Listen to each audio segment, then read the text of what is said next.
பத்து தடவை கிள்ளும் பக்கம் வந்து பச்சை கிளியை அள்ளும்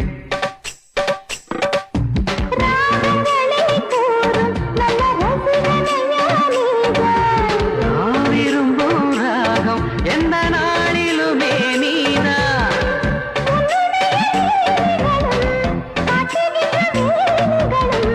சின்ன பொண்ணுக்கு செல்ல கண்ணுக்கு ரொம்ப பிடிக்கும்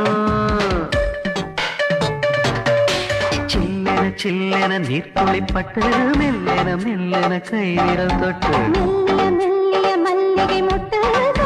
சொல்லுது மெல்லிசை மிட்டு தொட்டத தொட்டு மத்தத விட்டு பட்டட்டுமா